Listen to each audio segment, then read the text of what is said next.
Hi అండి, ఎలా ఉన్నారు? బాగున్నారా? టుడే స్పెషల్ రొయ్యల పొరుటు.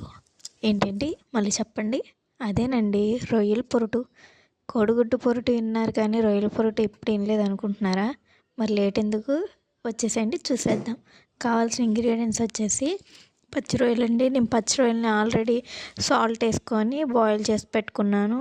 అలాగే కోడిగుడ్లు ఒకటేంటి పెద్దగా ఉంది, మిగతా ఏంటి చిన్నగా ఉన్నాయి అనుకోకండి. చిన్నగా ఉన్నాయి నాటు కోడిగుడ్లు, అదొకటి పెద్దది బాయిలర్ కోడిగుడ్డు అండి. ఇవే ఉన్నాయి, ఇవే తీసుకున్నాను. అలాగే ఉల్లిపాయలు, పచ్చిమిరపకాయలు. ఓకే, మరి ప్రాసెస్లోకి వెళ్ళిపోదామా? స్టవ్ వెలిగించుకొని బాండీ పెట్టుకొని ఆయిల్ వేసేసి ఆయిల్ కొంచెం హీట్ ఎక్కాక ఉల్లిపాయలు, పచ్చిమిరపకాయ, కరివేపాకు వేసేద్దాం. ఆనియన్స్ కొంచెం ఎక్కువే పడతాయండి. ఆనియన్స్ని బట్టి కొంచెం టేస్ట్ కూడా వస్తుంది. అందుకని మీకు తగ్గట్టుగా మీకు సరిపోయేంత ఆనియన్స్ కట్ చేసుకొని అది కూడా చిన్న చిన్న ముక్కలుగా కట్ చేసుకొని వేసుకోవాలి.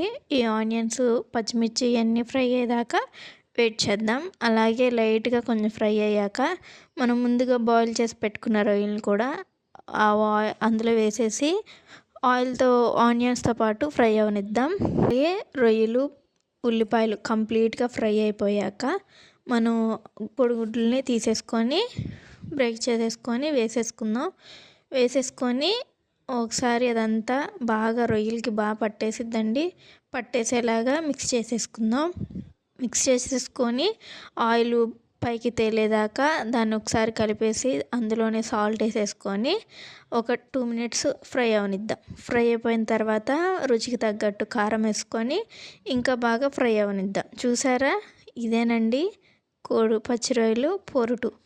అలాగే సింపుల్గా ఎలాంటి మసాలాలు లేకుండా, అలాగే వంట రాని వాళ్ళు కూడా ఇలా చేసేయచ్చు. ఎంతో ఈజీగా టేస్టీగా కూడా ఉంటుంది.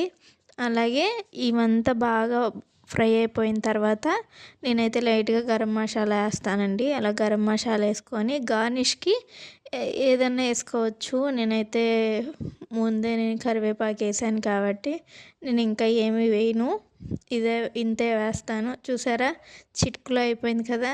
అలాగే చూస్తుంటే కూడా ఎంతో యమ్మీగా ఉంది కదా. టేస్ట్ కూడా బాగుంటుందండి.